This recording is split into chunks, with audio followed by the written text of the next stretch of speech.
galera, aqui é o Ligue o Dane-se, mais um episódio começando aqui no Estúdio Hall, toda quarta-feira às 10 horas da manhã, um episódio novo com um convidado inspirador. Ligue o Dane-se, empreenda nos seus sonhos. E hoje nosso entrevistado, meu recente amigo, Opa! Marcelo.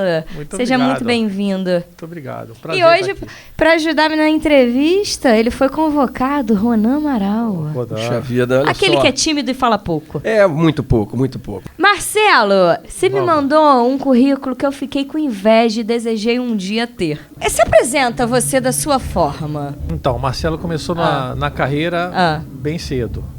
Né? E aí, como a minha geração era aquela geração não empreendedora por sua natureza como a gente tem hoje, mas uma geração de fazer carreira, eu comecei pela forma natural, né? Boy, fui crescendo. Crescendo dentro da E aí empresa. fui me espelhando naqueles que eram mais velhos e que já tinham aqueles cara crachá, e aí fui avançando, né? E então eu fiz carreira nesse sentido, fui passando aí por vários cargos, né? Mas você começou inicialmente que tipo de empresa? Então, eu venho de família hoteleira, né? E tudo que eu não queria era trabalhar em hotel. Olha.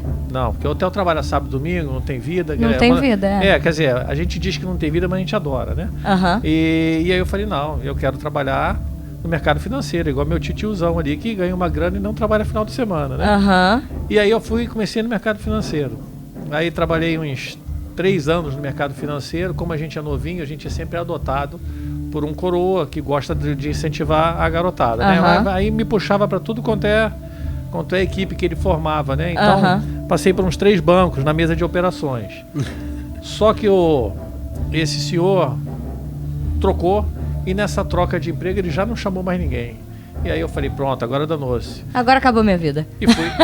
Agora acabou minha vida. Aí eu falei pro papaizão, me indica hotelaria. E aí eu entrei e aí não saí mais. Aí já Mas você entrou naquela, ai tá, só sobrou isso, agora tem que ir. Assim, quem é muito novo, né, ele pensa mais na grana do que na carreira, né? E aí eu então comecei, e a partir dali fui aprendendo mais, fui crescendo, fui me especializando, e aí já se vão 30 anos, quer dizer, vários cargos aí eu ocupei, né? Nesses 30 anos dentro do ramo hoteleiro. Dentro do ramo hoteleiro, dos quais 10 intensamente, 10 ou um pouco mais de 10 intensamente fazendo carreira, né, como supervisão, gerência, diretoria, superintendência, presidência, e depois a gente expande para o mercado regional, depois para o nacional, depois começa a responder de forma para o exterior, né, já em empresas multinacionais, e aí a gente pensa que sabe tudo, mas nunca sabe nada. Então a gente vai aprendendo. A gente está sempre aprendendo, sempre. Né? E aí o espírito do empreendedor já existia naquela época, mas de uma forma focada para a carreira. Quando foi em 2002, eu então resolvi montar minha empresa. Mas eu fazia mais consultoria do que propriamente tocava a empresa. Quando eu comecei a ver que no mercado de São Paulo surgia um novo nicho, que era o nicho de investidores de hotéis, né? Eu então comecei a reparar que os asset managers da época, que eram os representantes dos interesses dos investidores, não conseguiam fiscalizar da forma adequada, porque eles não entendiam exatamente de hotelaria. E aí eu pensei, peraí. Eu entendo. Por que não? Não é? Eu já tenho uma carreira, eu já estou sólido no mercado, o pessoal já me conhece. Eu posso fazer isso. E aí comecei a assessorar investidores. E aí já do outro lado, quer dizer, não mais pelas operadoras de hotelaria, mas sim como representante dos interesses dos investidores que aportavam recursos na hotelaria. Então, quando a coisa não ia bem, eles contratavam a minha empresa e eu ia apontando os gargalos que precisam ser fechados nessas torneiras abertas, né? E como é que se detecta isso na prática? Então, aí você tem que conhecer o que os assets não conhecem. Isso aí já entra na gestão, né? Porque quando você alcança um determinado nível na carreira, você já entende da área comercial, da área operacional, da área financeira, da parte da contabilidade, você já conhece como é que se movimenta o mercado, já sabe o que é distribuição, você já sabe, enfim, o que é posicionamento. E os assets, muitas vezes, não tinham essa experiência porque não vinham do mercado, ou por outros mercados não oferecerem, como na hotelaria, comércio, indústria e serviço, e estarem dentro de um mercado que é influenciado continuamente pelo meio externo, interno, pelos fatores econômicos, políticos que trazem a sazonalidade da hotelaria, eles talvez não tivessem aquela retomada rápida, a flexibilidade para você se reposicionar. Então comecei a me especializar em reposicionamento de empresas, das quais, quando a hotelaria não rentabilizava dentro da expectativa do aporte dos investidores, eu então dizia o que deveria ser reposicionado. E a gente vem e conserta. Claro que nunca sozinho, né? A gente tem uma equipe de umas 12, 13 pessoas que são profissionais de carreira da hotelaria. Tem muita coisa que você precisa saber, né? São 365 dias no ano. Um hotel de 200 apartamentos tem cerca de 100 mil hóspedes por ano. Você tem ali 150 funcionários em turnos de 24 horas. Você tem cerca de 9, 10 departamentos que precisam interagir.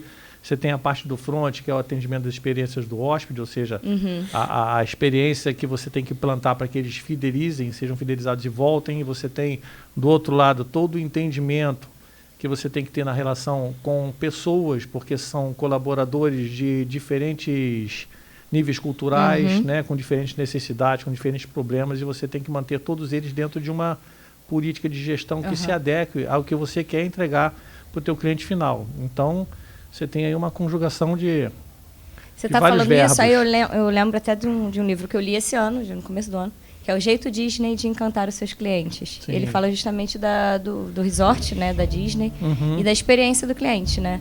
Por que eu vou gastar muito mais para estar num resort da Disney se eu posso, sei lá, estar do lado e pagar muito menos? Sim. A gente paga pela experiência, a gente quer sentir os funcionários estarem envolvidos com aquilo, os colaboradores que causam aquela atmosfera para você de você se sentir na Disney. Então, por isso que eu pago o preço de estar no resort da Disney. É a diferença de preço e valor.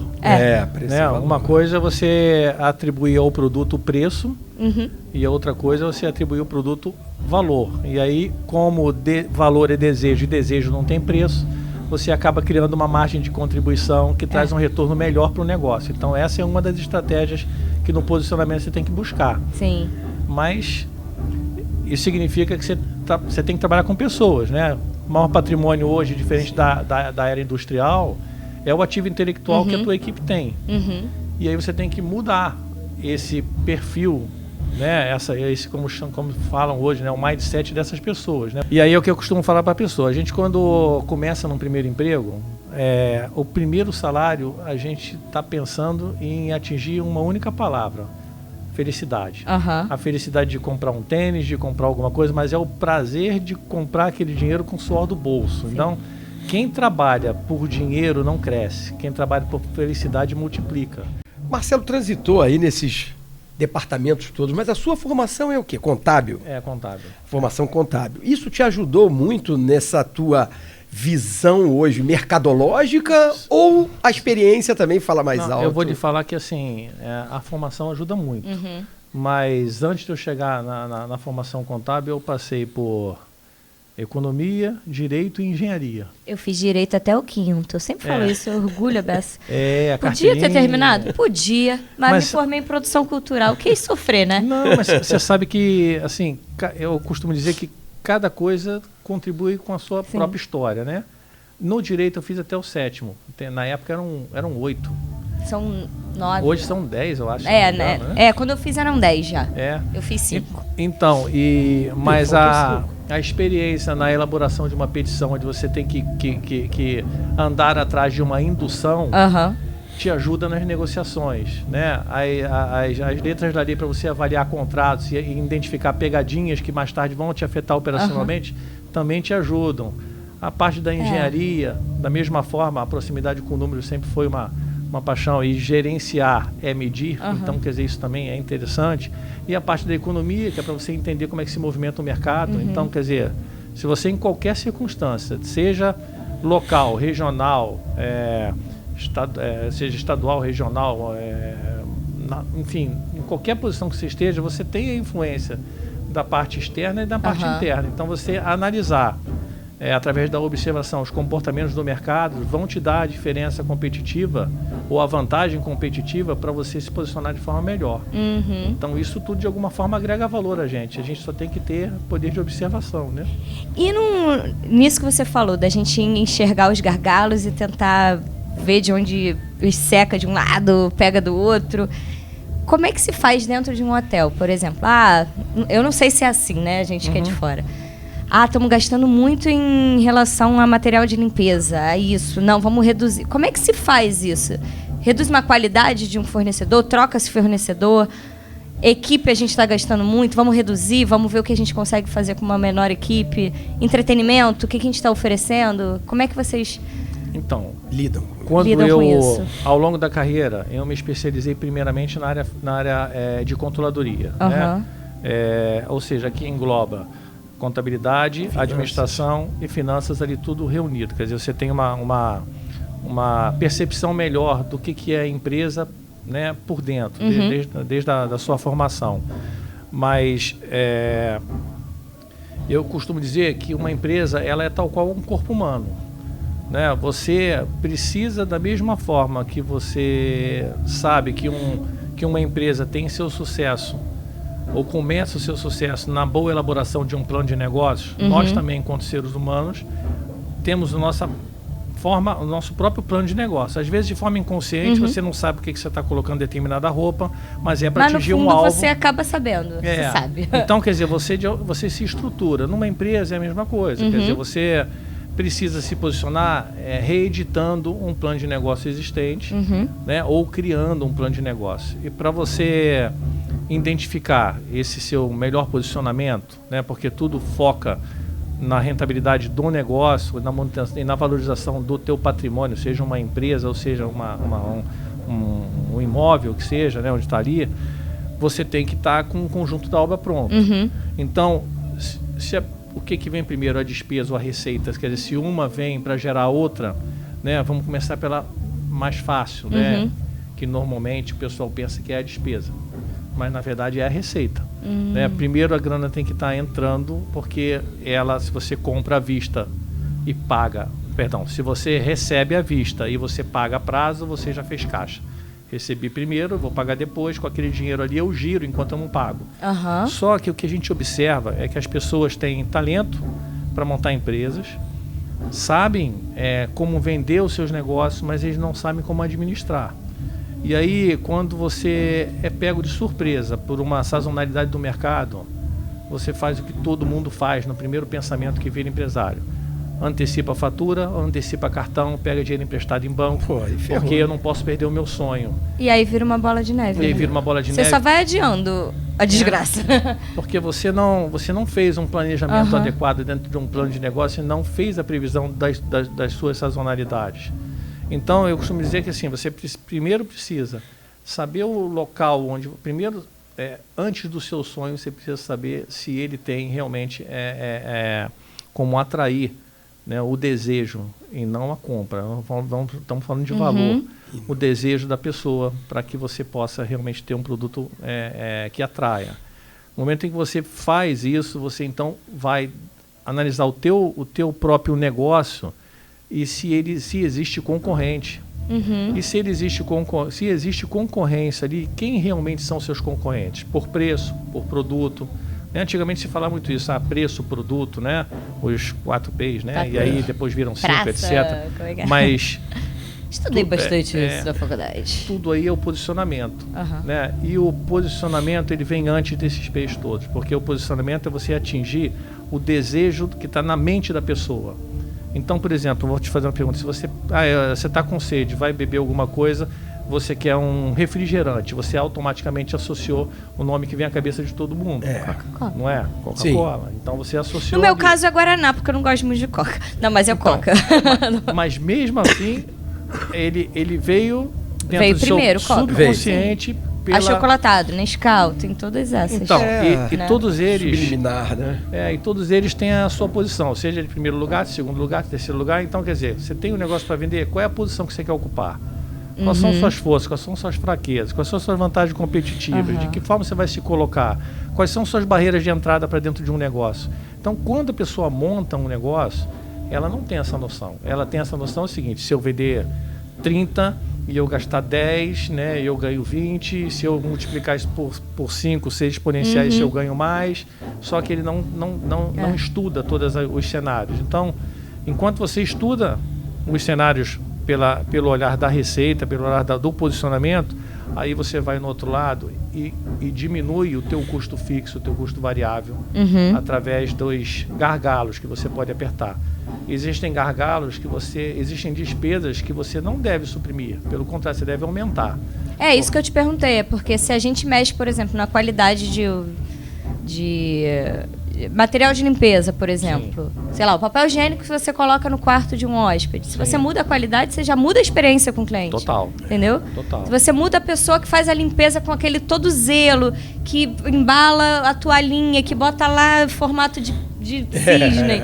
Sim. É a experiência que você está cortando. É uma lembrança que você está deixando dentro do teu subconsciente. Exatamente. E por isso, às vezes, o pessoal usa até o aroma certo, que é para quando você passar em um determinado local, você lembrar do outro. São os sentidos, né? Você acaba ativando todos os sentidos. O olfato, a música que você coloca. E aí, quando a pessoa monta o negócio, ela pensa assim, peraí, mas para eu me tornar uma Coca-Cola, para eu me tornar um Guaraná, um segundo, um terceiro bem conhecido, eu tenho que ter a grana do investimento desse marketing. Mas eu acabei de montar a empresa, como é que eu vou fazer isso? Aí você tem que pensar, peraí, saio da caixa, olho de fora e vou ver o seguinte, onde é que eu consigo pegar carona? E de repente você vai pegar carona num refrigerante que pode não ser uma Coca-Cola, pode ser um menos favorecido, ou pode ser alguma coisa que está sendo lançada, mas que tem mais poder de distribuição do que o que você tem. Porque o segredo também está na distribuição, de como você se distribui no mercado, né? E a que preço. Às vezes eu me distribuo a um custo muito alto. Talvez eu possa me distribuir com 5 outros distribuidores por um custo mais barato. Então, você imagina. É o alcance, onde você quer chegar, né? E as pessoas como nós, brasileiros, não somos formados na escola desde cedo com educação financeira e nem com política e economia, como é que a gente, enquanto empresário, entende esses cenários por sua própria natureza? Não tem, você não teve essa preparação. Você vai na raça, no peito, ou você passa anos aí aprendendo para depois aplicar. Você empreender. Então, tem aqueles que empreendem de cedo e tomam as cabeçadas e a vida vai ensinando, e lá na frente eles já aprenderam, mas são empresários desde o início. E tem aqueles que, de repente, vieram de uma outra cultura e fazem a carreira para depois empreender. E ainda tem aqueles que passam a vida toda assim, porque culturalmente a aposentadoria é a melhor coisa da vida. E, Dani, você falou sobre os sentidos, né? Sim. Eu vi a visão. O que o visual do C-Design é atrativo? Ele de cara chama atenção, não sei porquê. Não, mas eu estou perguntando direto a quem... Não, né? e aí eu faço... Está gerindo, né? C-Design é um hotel incrível que fica localizado no Recreio dos Bandeirantes, né? Sim. Para quem não sabe, no Rio de Janeiro. Entre o posto 10 e o posto 11. Entre o posto 10 e o posto 11. É verdade. E aí eu costumo falar, é verdade, né? Eu me convenço, né, com isso. Mas assim, é o que eu costumo falar, você tem o mesmo empreendimento desde a inauguração em 2016 com a mesma arquitetura premiada. E você tem em 2019 o mesmo empreendimento. A diferença é que a empresa IBK, para eu vender o meu peixe aqui, faz a gestão a partir de 19. E uma empresa 15 vezes maior ou mais, né, ainda, fazia a gestão anterior. Por que a empresa anterior, com tanta experiência, né, e tanto mercado, e logicamente uma boa empresa também, não conseguiu atender a expectativa dos investidores com relação à rentabilidade, pelo contrário, prejuízos? Por que a nossa menor consegue dar essa rentabilidade? Onde é que está o segredo? Aí eu te digo. Está no ativo intelectual. Comprem o curso dele. Isso. Masterclass. Compre a mentoria. Então, a diferença está na alma do negócio. Na alma de quem está dentro do hotel. Quer dizer, é o mesmo hotel. O que mudou? Mudou a forma de pensar das pessoas. Mudou a forma dessas pessoas se posicionarem enquanto pessoas. E entenderem que elas fazem parte de um todo e não de um setor. Então, quando você começa a mudar isso, quando todo mundo tem o seu direcionamento dentro do negócio, quando todo mundo tem o seu desafio na altura da sua motivação, em que sentido eu estou falando isso? Se você pega uma pessoa que vem de uma cultura mais simples, mas é bom naquilo que faz, e você por ele ser bom naquilo que faz, por o gerente pedir ajuda, precisar de ajuda, ele vai então fala, poxa, aquele é bom naquilo que faz, então eu vou promovê-lo. E acaba dando um desafio maior do que ele pode carregar. O que acontece com aquela pessoa? Ele se desmotiva. Se você pega uma pessoa altamente capacitada e dá um desafio para ele, aquém do que ele pode desenvolver, Também. ele se desmotiva. Sim. Então, quer dizer, observar pessoas e botar desafios na medida exata da capacidade é a verdadeira motivação do negócio. Quando você tem vários departamentos que se integram e que você tem essa motivação equilibrada, você consegue fazer com que eles andem de forma... Acho que é sonhar junto, né? É isso. Você embarcar na alma aí, da empresa e fazer acontecer, querer fazer acontecer o time, né? E isso se reflete em tudo, se reflete no bem-estar das pessoas, na forma deles sorrirem, na forma deles se ajudarem, as fofocas deixam de ser fofocas para falar mal e viram fofocas positivas. Quer dizer, você muda tudo. Você tem que antes via uma pessoa fazendo algo errado e simplesmente não queria se meter, e hoje corrige a pessoa e fala, poxa, não faz isso não, né? Então você consegue fazer uma equipe mais única, né? Então a chave está aí. Em 2019 começou a se observar as pessoas e a valorizar a equipe que está no CDZ. E Marcelo, eu já conheço o Marcelo já de um bom tempinho, né? Mas eu vejo assim, então essa experiência você agora quer fornecer isso para o mercado. Que você falou em mentoria. Hoje todo mundo é coach, todo mundo é mentor. Como você vê isso, Marcelo? Claro, consultor virou mentor, né? Hoje, né? Mentor, coach. É claro que não tem como contestar que as técnicas, né, que hoje a gente tem mais acesso na internet, não tem como dizer que elas não são válidas. Elas podem não ter sido testadas por quem está vendendo, e sim somente replicadas.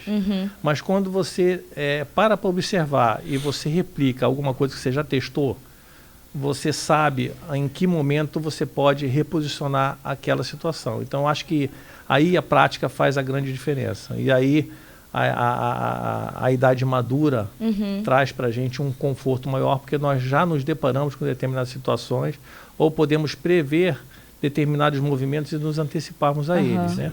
Então, acho que essa faz a grande diferença do negócio, né? Uma coisa eu tô lendo, né? Aquela Cartas de Bezos, que fala do criador da Amazon, enfim. E no livro ele fala que ele dá oportunidade para o erro.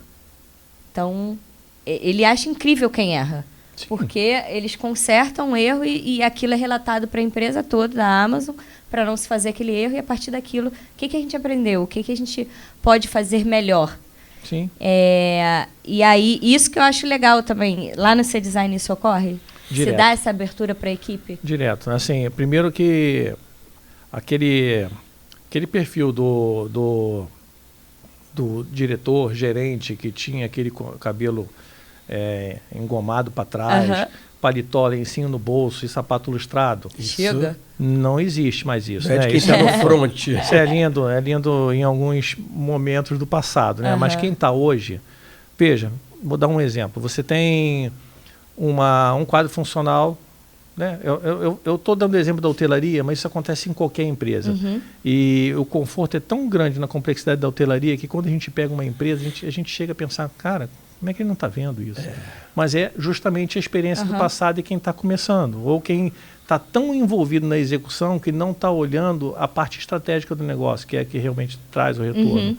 Aí você imagina o seguinte, chega a Dani, né? A Dani está trabalhando lá, de repente, no C-Design, e ela ocupou um cargo de gestão. E lá, quem representa os 40% ou 50% de um determinado departamento que tem uma cultura mais humilde, né, é a única pessoa que se relaciona contigo, porque está de mesmo nível. Se você que tem a estratégia tem que ter o trabalho de passar para quem está em cima, para depois passar com quem está embaixo, né? Eu não estou dizendo que está errado, mas só estou dizendo que por que não passar para cima e passar para baixo? Quando você entra e faz um relacionamento direto com uma pessoa, com a composição de um uniforme que não te coloque diferente dele ou dela, automaticamente você já criou o que a gente chama de empatia, né? E quando você pratica um rapport, tudo fica mais fácil. Né? Até esse lance de hoje em dia nas empresas não ter mais o seu local fixo, se a mesa... Sim. Você ocupa qualquer mesa. Eu tive uma vez numa empresa que entrei um tempo, passei um tempinho só, e aí um ASG, que é um auxiliar de serviços gerais, chegou perto de mim e falou assim, eu queria lhe agradecer. E eu olhei para ele e falei assim, por que, meu amigo? Ele falou assim, eu trabalho há 3 anos aqui na empresa, o senhor está há 1 semana e ninguém nunca me apertou minha mão. Olha. Aí você vê o quanto tem empresa que tem... que trata o funcionário como invisível. Como invisível, porque o ser humano, não vou generalizar, né, mas muitas pessoas, elas não sabem que a primeira coisa que atrapalha é o próprio ego. Né? E quando você naturalmente é repreendido, a tua primeira reação é de negação. Você não aceita. Não aceita que você se mexem com você. Não aceita que você prejudicou de alguma forma aquela ação. Não, você não aceita contra você, muito menos quando você está à frente de uma equipe. A tua equipe ela é irrepreensível. Né? Mas as pessoas não sabem que quando você detecta o seu próprio erro ou quando alguém aponta para você, é o teu melhor momento de reflexão do teu próprio crescimento. É autorresponsabilidade, né? Você trazer para si. Eu errei. Sim. Não foi o Marcelo, não foi o Ronan. Não fui eu que errei, gente. Aconteceu. Sim. E aí nas empresas você tem uma pesquisa de clima que seja realmente imparcial, que não esteja a participação dos gerentes e a pessoa se sinta à vontade para escrever o que quer. É uma oportunidade de crescimento único. Então acho que a gente cresce muito mais quando a gente é repreendido e aí... A repreensão, se a pessoa é resiliente, ela vê isso como motivação, mas se ela não é, ela vê como uma derrota. Então, quer dizer, você tem que mudar a sua própria cabeça o tempo todo, né? Então, a gente faz isso lá. Tem gente que nasce em berço de ouro, tem tudo para dar certo, mas não dá. E tem gente que, às vezes, nasce em meio às dificuldades ou a vida, em qualquer momento, os põe em dificuldade e você, de repente, estava de joelho e não deita, você levanta. Sim. Né? E se a gente for reparar... Às vezes você tem 2 irmãos na mesma família. Mesma criação, mesmo tipo de dificuldade, mesmo tipo de vitórias e tudo. Mas um dá certo e o outro não dá certo. E aí a gente vai ver que as gerações atuais, elas são mais, pelo menos na minha opinião, mais preparadas para lidar com as crianças. Porque como a cultura, ela vem como uma forma de você... fazer a criação, ela é mais leve a cada momento, né? A repreensão do passado, ao contrário, hoje a gente tem o estímulo da criatividade. Então, se você tem uma criança e de repente você começa, eu vou dar um exemplo, né? São 2 iguais, são duas criadas da mesma forma, mas com perfis diferentes. Um você estimula para falar assim, nossa, aquele ali é agitado, não para quieto, hein? Olha só, cara. Caramba, que surpresa, olha isso. Olha o outro, caiu no chão, todo enrolado. Nossa, cara, e começa a rir. Ou seja, tudo bem, não é de maldade, né? Mas um nasce cheio de impetuosidade, cresce cheio de impetuosidade. O outro nasce procurando a muleta. E mesmo depois que você cresce, que você está numa fase adulta e que você já é capaz de se virar sozinho, você no teu subconsciente ainda depende da muleta ou você está pronto para partir para cima. Então isso faz a diferença da forma como você pode ser criado na família, pode estar inserido dentro de um grupo familiar ou de um grupo de amigos, depende do quanto aquilo está te impactando. Então fica lá atrás. Aí você imagina uma pessoa que ganha 1.700 prata, né, que tem que pagar o aluguel, pagar as coisas dentro de casa, e ainda tem que procurar uma automotivação se de repente ela não teve isso. E aí vem a grande vantagem, a obrigação de quem é empreendedor. Se eu tenho 24 horas no dia e 8 horas, 1/3 da vida do cara, ele está lá e o outro terço ele está dormindo, a chance dele crescer é dentro da empresa. Então é ali que a minha obrigação enquanto ser humano tem que botar ele para frente. E isso a gente faz o tempo todo, porque é aí que a gente cria a mudança no comportamento, né? Eu acho que eu assisti recentemente um vídeo que falava sobre neurose da classe, que é você justamente se desprender das suas amarras do passado. Você não precisa ter a vida que a sua mãe teve, você não precisa ter a criação que teu pai te deu. Acho que é você agradecer por aquilo que você recebeu e fazer a sua história. Todos eles, de alguma forma, nos motivaram. É entender o seu caminho e você fazer a sua vida. Que eu acho que as pessoas causa mudança na deles ainda. Exatamente. Que eu acho que, sei lá, por exemplo, uma família humilde, aí um deslancha e começa a ganhar dinheiro, todo mundo do meio critica porque ele tá ganhando muito dinheiro. Não, porque ele acaba ajudando também. Não, porque ele é ambicioso, ele só pensa em dinheiro. Como é que fala? Você tem a pessoa que cresce e tem a pessoa que vê o outro crescer. Como a pessoa que vê o outro crescer é também ambicioso, mas não tem a força do seu, entre aspas, concorrente, para ele se sentir maior é melhor ele puxar o outro para baixo. Sim. Então é melhor ele falar que aquele dinheiro ali veio de forma errada. Para justificar o porquê ele não corre atrás. Porque ele não cresceu. Então, mas quando você observa, você dispensa, é só não olhar para trás, vai olhando para frente. Planos futuros para o seu design, o que tem que pode se falar, né? Planos futuros para o seu design. Qual o objetivo que vocês querem transformar o seu design? Então, o seu design, ele é um empreendimento único, vai ser único. A ideia não é a ideia dos investidores, lá são 400 investidores.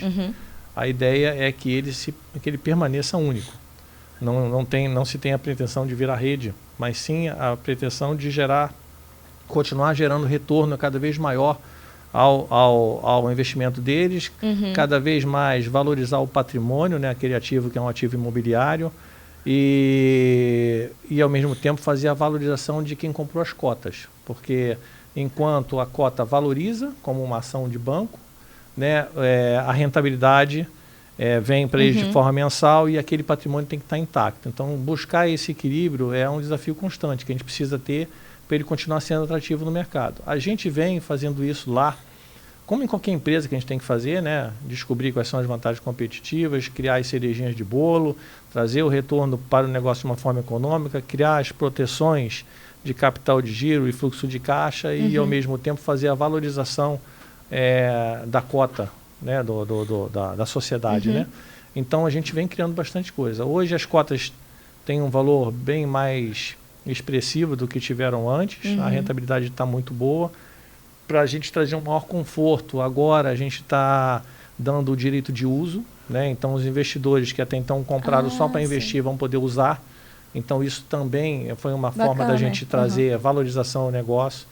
E tem algumas atividades, tem algumas surpresas que eu estou guardando no bolso aí para mais 2 anos. E eu vou lhe falar. Em breve. Nós vamos arrebentar ali. Ali a certeza de sucesso não é só pelo prédio bonito, não. É pelo negócio em si. Vai ser... eu acho que já é um case de sucesso. Quando eu olho para os concorrentes que adiantam cartões, antecipam faturas, não estão conseguindo estabilizar, e a gente está aí nadando de braçada naquele local que era o Recreio, que é o Recreio, quer dizer, na outra ponta. Não estamos falando de Copacabana, estamos falando do Recreio. E a gente transforma aquilo num destino, não tem como. Pra gente encerrar, o que o Marcelo liga o dane-se na vida dele? Eu vou lhe falar assim, eu não ligo para concorrência. E eu não me importo eu não me importo com a situação, eu me importo com o futuro ali. Eu não estou preocupado se vão gostar de mim, se eu tenho que responder na medida certa ou não para o meu contratante. Eu acho que isso aí traz um medo que desestimula a criatividade, e nem olha para a concorrência. Gostou de ser Caramba, eu aqui, olha só, é uma honra estar aqui do lado dessa menina extremamente talentosa, e ela sabe disso. Inclusive, eu já fiz um convite para ela, estarmos juntos em outros empreendimentos aí. Depois a gente conversa. E ao lado do Marcelo também, que a gente vive aprendendo. Né? Olha só como se aprende. Eu tive uma aula de graça. Não, eu que tive aqui. Daniel, obrigado por poder participar aqui com você. Tá? Obrigado, Marcelo, também. Às vezes em roda de amigos. A gente não Foi tem. super legal. Obrigada. Obrigado pela honra de estar aqui. Gente, muito obrigada pela presença de vocês. Uma honra. Me senti até grande hoje aqui. Desculpa. Essa é a estratégia. Quando fala assim é porque já está lá em cima. Toda quarta-feira, às 10 horas da manhã, um podcast com um convidado inspirador. Você pode assistir a gente no YouTube, nossa carinha linda, ou pode ouvir a gente no Spotify, se você quiser sair para trabalhar, sair para malhar, sair para curtir uma piscina de borda infinita lá no seu design. Bota o podcast e ouve a gente lá. É bom. Gente, muito obrigada. Eu sou a Dani Fontinelli, aqui é o Estúdio Hall. Até quarta que vem.